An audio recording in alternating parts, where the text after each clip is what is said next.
Listening to the Breakfast Show here on Faith FM. And now it's the time for our interview.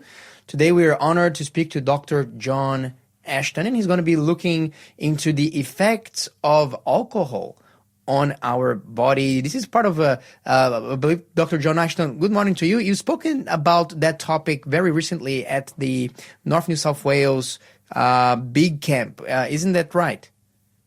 Yes, that's right. There seems to be a lot of interest in this topic at the moment, and it's one I'm certainly passionate about. All right. Well, so Dr. John, tell us a little bit about, some of the material, some of the information that have been presented that people are resonating with.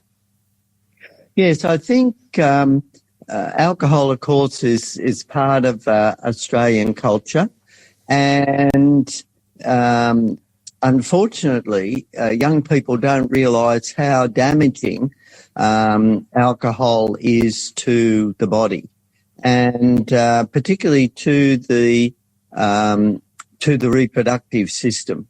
And I think this is a very important message that needs to get out to young people in particular, because they're the future parents of our generation.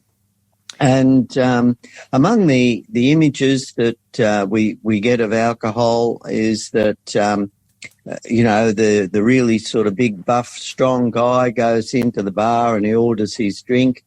Many of us have been familiar with sort of the Western movies, and the gunfighter before he goes out has his drink, normally of whiskey or something.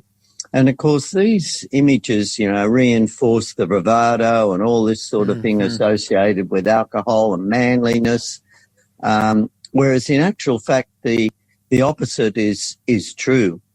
And this is because of the way that alcohol affects our body chemistry. And in particular, of course, manliness is associated with higher levels of testosterone that men have.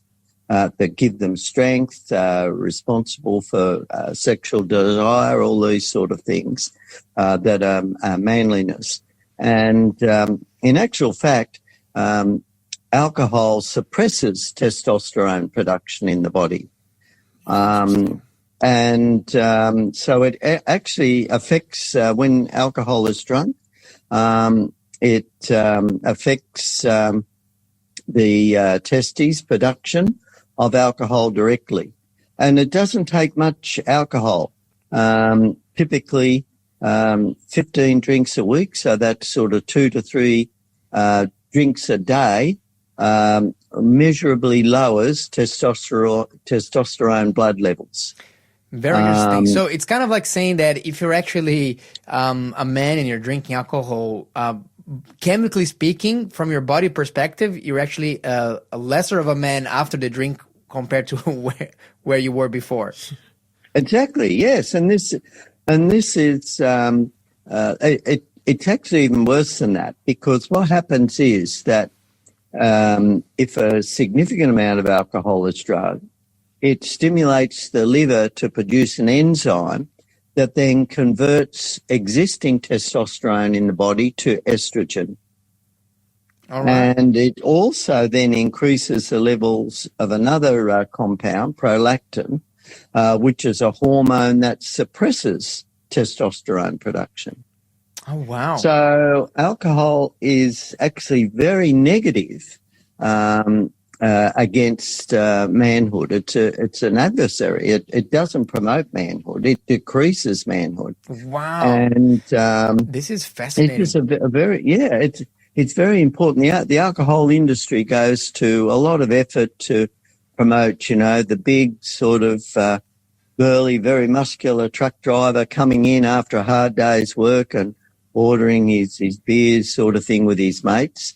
But in actual fact, by drinking that beer, it's making him less of a man. Wow. He's reducing his testosterone levels, and this, of course, testosterone is associated with, muscle build and all these sort of things. So it's very, very the very opposite. Yeah, absolutely. So, Dr. John, tell me another thing as well. Is alcohol consumption also related to fertility? Because there is a growing number of couples in particular that are struggling to have children. Of course, that there might be various factors affecting that, but could alcohol be one of them?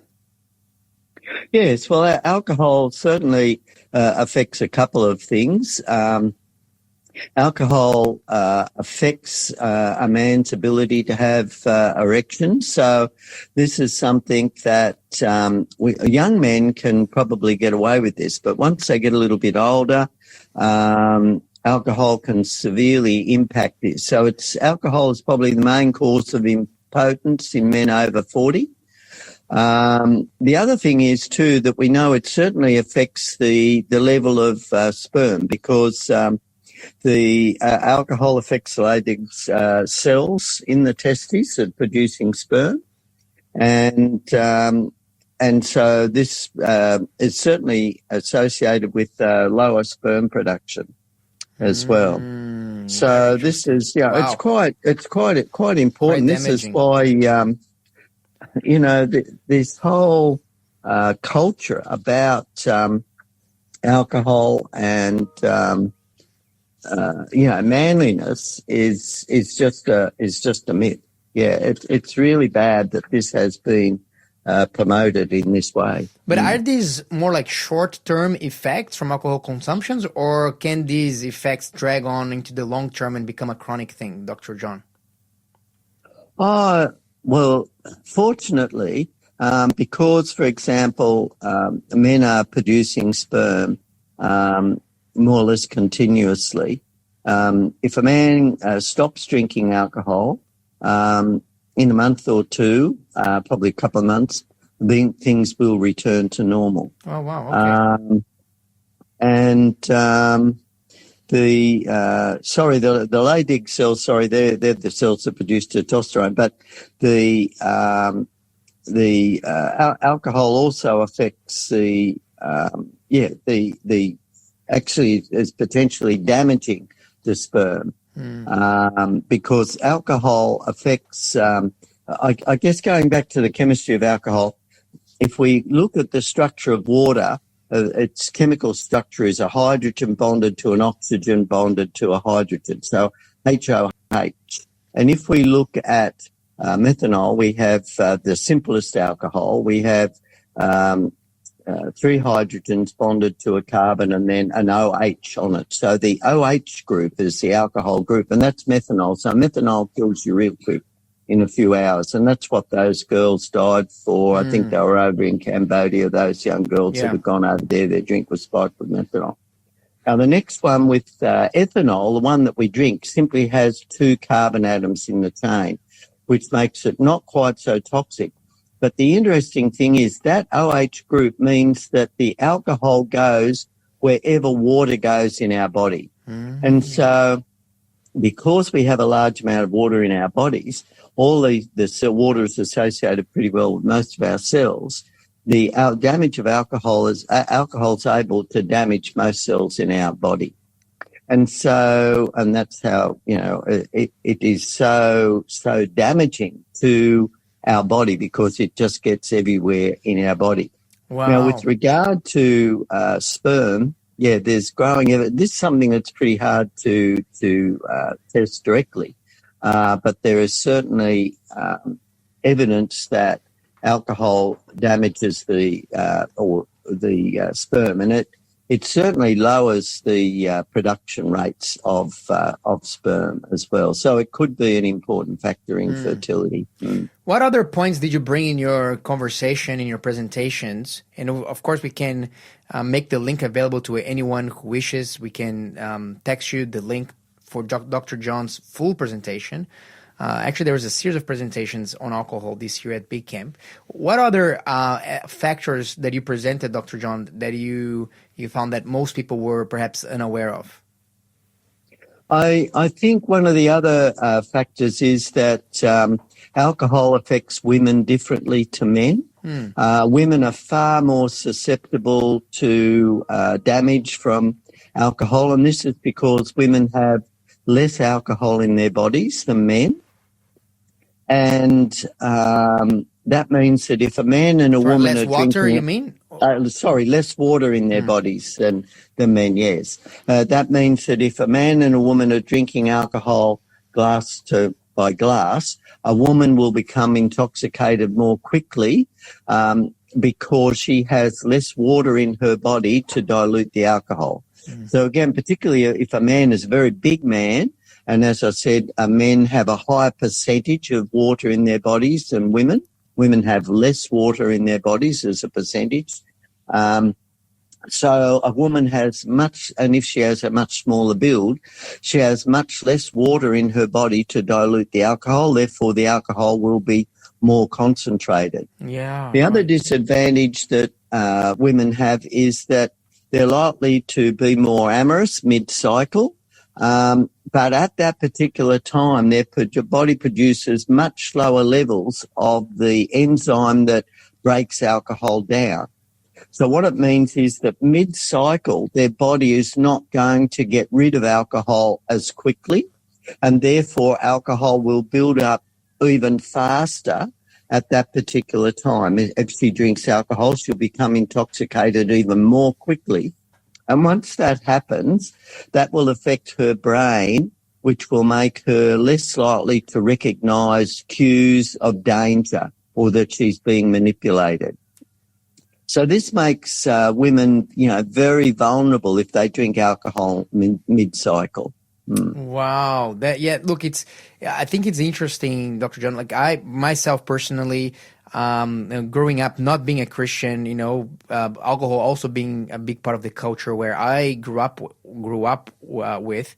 So I did have, experiences where I could definitely attest to what you're saying here. Not only seeing that ladies often would get, would suffer from the effects of alcoholism and drunkenness sooner than men, but also making really poor choices or even being very easily manipulated on account of alcohol in things that most of them would regret very strongly after the effects of the alcohol have gone away. So that's definitely a bit of a wake up call, and I think that another item in the scale there to abstain from alcohol in all its forms. Yeah, sure. And there's also a question about whether alcohol actually damages the eggs that are in the ovary. So this was actually raised by a professor of pathology at the University of Oxford some years ago. It's one that's very difficult to do human experiments along those lines. But as I said, we know that alcohol reduces sperm count and the quality of sperm. And so we also know that smoking affects the eggs in the ovaries, and so it seems likely that that alcohol does the same. Wow. So it's certainly a risk for young couples to and young people to drink alcohol, particularly in the in those reproductive years. And of course, it's really bad for women to drink alcohol during pregnancy because the alcohol passes, straight through the placenta barrier into the baby, in effect, is drinking alcohol. And alcohol is the number one cause of brain damage in children worldwide. The mother drinking, maternal drinking of alcohol is the number one cause of brain damage in children worldwide. So alcohol really impacts our reproductive system. As I said, it helps shrink the testicles. It results in loss of muscle mass and increased body fat in men, reduces their fertility in terms of sperm count and quality. It can also lead, of course, to depression. And then, of course, we have this the similar cycle in women, and it can affect their cycle. So it's it's something young people really, really, really need to keep away from. Yeah, absolutely. There's massive peer pressure to drink with young cultures. People turn 18, and what do? You go out now. You're able to drink. But alcohol has potentially a lot of really bad effects on our reproductive system. Dr. John, thank you so much. Look, a lot of those facts that you're sharing are actually new to me. I didn't know that the effect on the reproductive system in particular of alcohol was so great, particularly in men, and I was not aware that it would even transform testosterone that is flowing through the bloodstream into estrogen. It's actually quite fascinating information. Definitely something to think about. I know the Bible, talks about avoiding from alcohol. Do not drink wine. Do not be drunk with wine, the Bible says, but be filled with the Holy Spirit. That's the better option. Dr. John, thank you so much for being with us today. We're looking forward to catch up with you again next month. Thanks for being a part of the Faith FM family. Join our community on Facebook or get in touch at 1-800-FAITH-FM.